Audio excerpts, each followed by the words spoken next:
আসসালামু আলাইকুম সবাইকে আমার চ্যানেলে স্বাগতম, যেখানে আমি শেয়ার করে থাকি আমার দৈনন্দিন পড়াশোনা এবং নিজের লক্ষ্য অর্জনের জন্য কিভাবে চেষ্টা, পরিশ্রম ও পরিকল্পনা করছি। তো চলুন আজকের ভিডিওটি শুরু করা যাক। তো আজকে অন্যরকম এক পরিবেশ, তাই না? প্রতিদিন টেবিল, বই, খাতা, একই রকম ব্যাকগ্রাউন্ড। তো আজকে একটু অন্যরকম পরিবেশ। আসলে আমি ছাদে এসেছি। আপনারাও একরকম পরিবেশ দেখতে দেখতে অভ্যস্ত, এক টাইপের ভিডিও দেখতে দেখতে অভ্যস্ত, মানে বিরক্ত আর কি। এবং আমিও আসলে বিরক্ত আপনাদেরকে একরকম ভিডিও দেখাতে দেখাতে। তো আপনাদের কাছে একটা ছোটোকালে একটা গল্প শেয়ার করি। খুব বেশি ছোট না, তখন আমি কলেজে পড়ি। হঠাৎ করে আমাদের ভাইস প্রিন্সিপাল স্যার আমাদের ক্লাসে আসলেন এবং আমাদের ক্লাস নিলেন। নেওয়ার পরে শেষে একটা কথা বলেছিলেন তিনি, নিজের একটি রাজ্য তৈরি করো এবং সে রাজ্যে কোনো রাজা থাকবে না, একমাত্র রানী থাকবে, সে হবে তুমি। এবং তোমার কিছু সৈন্য তৈরি করো, আর তুমি তোমার রাজ্যটাকে কন্ট্রোল করবে, তুমি শাসন করবে, তুমি নিজের কোনো ভুল হয়ে গেলে সেটা থেকে শুধরে আবার রাজ্যটাকে সুন্দরভাবে পরিচালনা করবে এবং নিজের লক্ষ্য অর্জন করবে। কথাটা না মাথায় গেঁথে গিয়েছিল যে তাই তো, আমি তো নিজেই একটি রাজ্য তৈরি করতে পারি, নিজের একটি রাজ্যে শুধু সৈন্য থাকবে। আচ্ছা, এবার বলি আমার রাজ্যটা কেমন। আমার রাজ্যটা যেখানে আছে আমি রানী, আমি সব কিছু পরিচালনা করি, আছে আমার কিছু সৈন্য। আচ্ছা, আমার রাজ্যটা কি রিলেটেড? আমার রাজ্য পড়াশোনা, সেলফ প্রোডাক্টিভিটি, সেলফ ডেভেলপমেন্ট। আমি জানি আমি অনেক ভুল করি, সে ভুলগুলো থেকে শিক্ষা নিয়ে জীবনটা পরিচালনা করার চেষ্টা করি এবং আমার লক্ষ্যগুলো অর্জনের চেষ্টা করি। তো আপনাদেরকে আমি বলি যে আমি যখন ছোট ছিলাম তখন কি হতো, ধরেন আমার বই আছে, পড়াশোনার অনেক বই আছে, আমি নতুন একটা বই কিনে নিয়ে এসেছি। তখন আমি কি করতাম, নতুন দুইটা বই বা নতুন একটা বইয়ের সাথে আমার পুরাতন বইয়ের পরিচয় করিয়ে দিতাম যে এটা নতুন বই আসলো, তোমাদেরই সহপাঠী বা তোমাদেরই বন্ধু, তোমরা এখন এরকম একটা ছোটকালে একটা আমার কি বলবো ঝোঁক ছিল যে কোনো জিনিস আনলে আমার ছোট বোন এটা দেখে বলতো তুমি কি পাগল হয়ে গেছো। কিন্তু এটাই আমার অভ্যাস, ওই যে রাজ্যর ওই সৈন্যগুলো একে অন্যের সাথে পরিচয় করিয়ে দেওয়া। যাই হোক, তো আমার রাজ্যে এখন আবার দুইটা নতুন অতিথি এসেছে। অতিথি না, তারা পার্মানেন্ট থাকবে, তাহলে অতিথি বলা চলে না, নতুন দুইটা সৈন্য এসেছে বলা যায়। তো সেই সৈন্য দুটার সাথে আপনাদের পরিচয় করিয়ে দিব এবং তাদের দিয়েই নেক্সট থেকে আমি কাজ শুরু করব, কিভাবে কি সব কিছু আপনাদেরকে জানাবো। তো তার আগে বলি, প্রথম যে সৈন্য বা প্রথম যে জিনিসটা সেটার ব্যাপারে বলি। আমি ভিডিও শুরু করেছি রিসেন্টলি, আমার কোনো ইচ্ছা ছিল না ভিডিও করার, কিন্তু একসময় আমার গিয়ে মনে হলো যে না, আমি যদি নিয়মিত ভিডিও করি তাহলে হয়তো বা আমার পড়াশোনাটা কন্টিনিউ হবে এবং আমি আমার লক্ষ্যটা অর্জন করা আমার জন্য সহজ হবে এবং আমার সাথে সাথে হয়তো বা অনেক অনেক আমার সমবয়সী, আমার থেকে ছোট, আমার থেকে বড় বা যারাই হোক না কেন হয়তো বা পড়াশোনার উৎসাহ পাবে বা তাদের কাছ থেকে আমি কিছু জ্ঞান নিতে পারবো বা যেটা আমি জানি না তাদেরকে আমি দিতে পারবো। তো যাই হোক, তো এখন আমি ভিডিও করব, ঠিক আছে।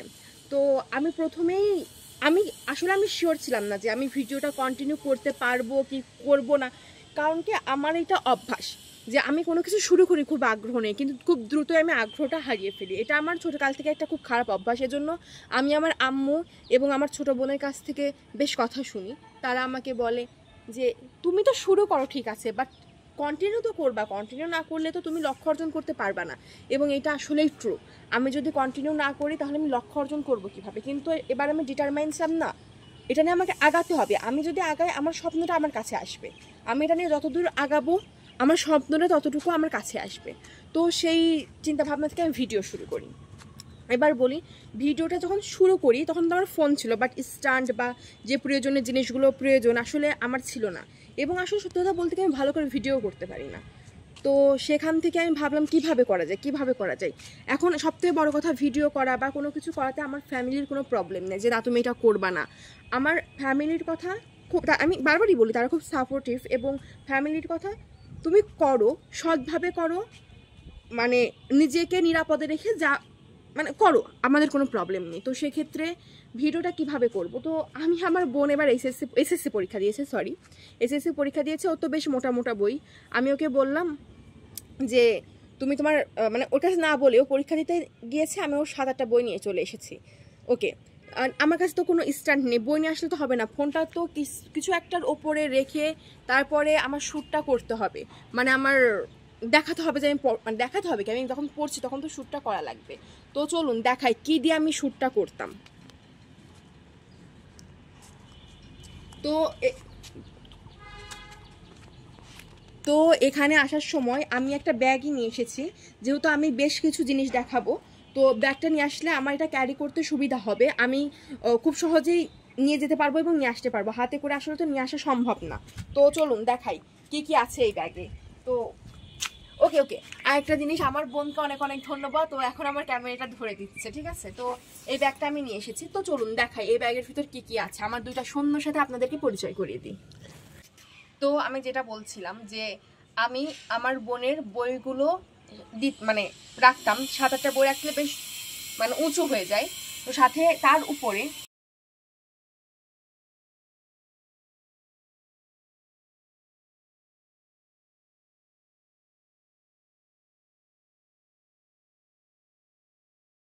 আমি এটা রাখতাম। এটার সাথে আপনারা বেশিরভাগ মানুষই পরিচিত, আমি শিওর এটার সাথে আপনারা বেশিরভাগ মানুষই পরিচিত, এবং এটা রাখতাম, এটার উপর ফোনটা সেট করতাম আর আমি এদিকে পড়তাম এবং ভিডিও হতো। তো এটাতে বেশ কিছুদিন ভিডিও করেছি। এবং আচ্ছা আচ্ছা, আপনাদেরকে একটা জিনিস বলি, ওই পাশের ওই বাড়িতে হ্যাঁ হ্যাঁ, যে বাড়িটা দেখছেন ওই বাড়িতে কাজ চলছে এবং শব্দ হচ্ছে, যদি খুব বেশি শব্দ হয় তাহলে এক্সট্রিমলি সরি, আপনারা প্লিজ কিছু মনে করবেন না, প্লিজ একটু সহ্য করে নিন আর কি। তো আমি যেটা বলছিলাম, তো বেশ উঁচু হয়ে তো ওইভাবে ভিডিও করতাম, তো আমার কাজ চলছিল, তো আমার হাতে কিছু টাকা আছে, তো আমি আমার মাকে বললাম যে চলো আম্মু আমি একটা স্ট্যান্ড কিনবো। আর আমার আম্মু তো সেরকম খুব বেশি উৎসাহী মানুষ, তো বললো চলো যাই, বৃষ্টি পড়ছিল, ফোটা ফোটা বৃষ্টি পড়ছিল, তার মধ্যে চলে গেলাম কিনতে। তো 2-1টা দোকান ঘুরলাম, ঘোরার পরে আমি একটা দোকানে গেলাম, সেখানে একটা আমাকে স্ট্যান্ড দেখালাম, স্ট্যান্ডটা দেখাচ্ছি। তো এইটার পরিবর্তে পড়েই গেল এইটা। তো আমি যখন দোকানে যাই, যখন আমাকে এই প্রোডাক্টটা দেখায়, আমি ভেবেছিলাম হয়তো বা 500 550 এরকম দাম নিতে পারে, বাট এটা আমার যতটুকু মনে আছে চেয়েছিল 400, পরবর্তীতে এটা 350 টাকাতে কেনা হয়েছে। কিন্তু প্রবলেম এখন যেটা হচ্ছে, আমার ফোনটার ভার এটা সহ্য করতে পারছে না, যদি আমি মানে যদি এইভাবে রাখি তো পড়ে যাচ্ছে, এবং মানে ব্যালেন্স করতে পারছে না, এবং ভিডিও করার সময় না এই যে পায়া বলবো না কি বলবো, আপনারা কি বলেন জানি না, আমি ঠিকভাবে বলতে পারবো না, এগুলো দেখা যাচ্ছে, এবং যেটা খুবই আমার কাছে ইরিটেটিং লাগছে। তো আজকে এটা যে ফেরত দিয়ে আসবো, আব্বুর সাথে আজকে সন্ধ্যার সময় যাব, যে এটা ফেরত দিয়ে এসে অন্য মডেল কিনবো বা কিছু একটা করবো, এটাতে আমার কাজ চলছে না। তো নেক্সট টাইম যেটা নিয়ে আসবো সেটা আপনাদের সাথে শেয়ার করবো ইনশাল্লাহ। তো এই ছিল একটা শূন্য, আর একটাকে দেখাচ্ছি। আপনাদেরকে আমি জানিয়েছিলাম যে আমি ফ্রিল্যান্সিং শুরু করছি, বা ফ্রিল্যান্সিং নিয়ে কিছু কথা বলেছিলাম যে ব্যস্ত হয়ে যাব বা আরও বেশি কাজের চাপ বেড়ে যাবে। অ্যাকচুয়ালি আমার ফ্রিল্যান্সিং ক্লাস শুরু হয়ে গিয়েছে এই মাসের 22 তারিখ থেকে, পরীক্ষার ভেতরেই। এখন ফ্রিল্যান্সিংয়ের জন্য তো অফকোর্স একটি ল্যাপটপ লাগবে, মানে আমার রাজ্যের দ্বিতীয় শূন্য, যাকে এখন পরিচয় করিয়ে দেবো, দ্বিতীয় না অনেকগুলো শূন্য আছে, মানে নতুন করে আবার যুক্ত হয়েছে আর কি। তো আব্বু আমাকে বলছিল যে একটা ল্যাপটপ, আমি এর আগে ল্যাপটপ ব্যবহার করিনি, এটাই আমার প্রথম ল্যাপটপ। তো আব্বু আমাকে বলছিল যে একটা ল্যাপটপ কিনে দিই, বাট আসলে আমার সাহসে কুলাচ্ছিল না, কারণ একটা নতুন ল্যাপটপ, মানে সত্যি একটা কথা বলি, মানে যদি ফ্র্যাঙ্কলি বলতেছে এত টাকা দিয়ে ল্যাপটপ কিনে তারপরে দেখা গেলো আমি কাজটা শিখতে পারলাম না, তো বাসায় পড়ে থাকবে, এটা নিয়ে আমি একটু দ্বিধাদ্বন্দ্বে ছিলাম। তো আমি আব্বুকে অনেক রিকোয়েস্ট করলাম যে আব্বু ফার্স্ট হ্যান্ড না, এত টাকা দিয়ে দরকার নেই, আমি সেকেন্ড হ্যান্ড নিয়ে কিনে আগে ইউজ করি, শিখি, কাজটা শিখি তারপরে যদি আমি নিজে আর্ন করতে পারি নিজেটা নিজে কিনে দিব, আপাতত তুমি আমার পিছনে কম ইনভেস্ট করো, আমি এটা চেয়েছিলাম। এজন্য আব্বু আমি যার কাছে ফ্রিল্যান্সিং শিখছি তাকে আমি কাকু বলে ডাকি, মানে সে আমার সম্পর্কে কাকু হয়। তো তার কাছে ফোন করে বলল যে শোভা একটা ল্যাপটপ নিতে যাচ্ছে সেকেন্ড হ্যান্ড, তোমার পরিচিতদের ভিতর কেউ থাকলে বা তোমার জানাশোনা থাকলে আমাকে জানিও, আমি নিব।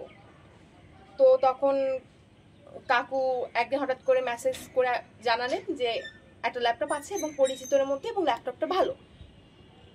আব্বু তারপরের দিন যে নিয়ে আসলো সন্ধ্যার সময়, 20 মে এই ল্যাপটপটা আমার বাসায় এসেছে, আমার রাজ্যে এসেছে। তো চলুন ল্যাপটপটা দেখাই। ওকে, তো এই যে ব্যাগটা, এই ব্যাগটা ওইখান থেকেই, মানে কাকুরি ব্যাগ, উনি মানে আব্বুর ল্যাপটপটা ক্যারি করার জন্য এটা দিয়েছিল। তো এটার সাথে আমি আর একটা জিনিস পেয়েছিলাম, এই বইটা। ওকে, এই বইটা আমি পাই। তো এই বইটা উনি আমাকে পাঠিয়েছেন, এখনো পড়া হয়নি, বাট আমার মার দু একটা পেজ মনে হয় আমার আম্মু পড়ছিল।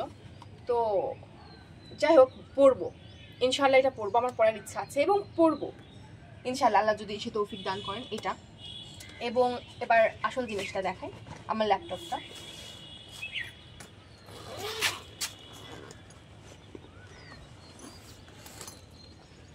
যেহেতু এটা সেকেন্ড হ্যান্ড, তো এখানে অলরেডি কিছু স্পট আছে, তারপরেও এটা অ্যাকচুয়ালি আমার। এখন স্পট থাকুক আর যাই থাকুক না কেন, অ্যাকচুয়ালি এটা আমার এবং এটা আমার খুব কাছের। আমার ফার্স্ট ল্যাপটপ, তো বুঝতেই পারছেন যে আমার কাছে কতটা প্রিয়। তো আমি এটাতে হচ্ছে আমার কাজগুলোও করতে পারবো, ফ্রিল্যান্সিংয়ের কাজ, আমার পড়াশোনার কাজ। আর এখন ল্যাপটপ আমার এখন নিজের হয়েছে বলে আমি বলছি না, আসলে তো ল্যাপটপ বা এখন ইন্টারনেটের বিকল্প কিছু নাই। তো আমি আগেও ভাবতাম যে ল্যাপটপের বিকল্প কিছু নাই, কষ্ট হয়ে যেত ল্যাপটপ ছাড়া, বাট এখন ল্যাপটপ হয়েছে তো আমার জন্য এটা অনেক সুবিধা হলো। এবং আপনারা দোয়া করবেন যেন ল্যাপটপটা আমি কিনেছি বা আমি যেন এটা ভালোভাবে এটা ইউজ করতে পারি, এটা যেন মিস ইউজ কখনো না করি। তো ভিতরে আর কি দেখাবো ল্যাপটপে, তারপর একটু দেখাই, সরি। এটা হচ্ছে ল্যাপটপ, যখন ব্যবহার করব তখন তো অবশ্যই দেখাবো। তো আমি এটা নিয়ে প্রচুর প্রচুর খুশি, প্রচুর খুশি। অ্যান্ড আমি জানি না যে আমি কতটুকু কাজ করতে পারবো। যখনই বলি না যে আমি কতটুকু পারবো বা পারবো কিনা, তখনই মানে যার কাছ থেকে আমি শিখবো তার একটা কথা আমার মনে পড়ে, মা আমার মান ইজ্জত রেখো, এই কথাটা আমার মনে পড়ে। এবং এই কথাটা আসলে আমার কাজের স্পৃহাটাকে বাড়িয়ে দেয়, উৎসাহটাকে আরও বেশি বাড়িয়ে দেয়। এবং আব্বু আম্মুকেও বলেছি যে হ্যাঁ আমি শিখবো, আমি শিখতে চাই। তারাও মানে আমার ইচ্ছাকে প্রায়োরিটি দিয়ে, উৎসাহ দিয়ে আমাকে শেখার ব্যবস্থা করে দিয়েছে। তো আসলে আমাকে শিখতে হবে এবং আপনারা দোয়া করবেন যেন আমি সফল হতে পারি। তো আমি এটা ঢুকিয়ে রাখি। তো আমার রাজ্যের দুইটা জিনিসের সাথে আপনাদেরকে পরিচয় করিয়ে দিলাম। এরকম যত জিনিস আসতে থাকবে বা আমার লাইফে আমার প্রোডাক্টিভিটি, আমার লক্ষ্যের কাছাকাছি যে জিনিসগুলো নিয়ে যাবে, অবশ্যই আপনাদের সাথে শেয়ার করব। এবং আমি কিছু সেগমেন্টও শুরু করতে যাচ্ছি, সেটা নিয়েও আমি অন্য একটা ভিডিওতে কথা বলবো ইনশাল্লাহ। তো আপনাদের কেমন লাগলো ভিডিওটা কমেন্টের মাধ্যমে জানাবেন, এবং কোনো সৎ পরামর্শ দিতে হলে সেটাও জানাবেন। আর আমার কোনো ভুল ভ্রান্তি হলে, যেহেতু আমি স্ক্রিপ্ট লিখে বলি না, আমার যেটা মনে আসে আমি সেটাই বলি, কোনো ভুল ভ্রান্তি যদি হয় সেটা আমাকে জানাবেন, তাহলে আমি নিজেকে শুধরে নেওয়ার চেষ্টা করব। তো আজকের মতো এখানেই শেষ করছি এবং আল্লাহ হাফেজ।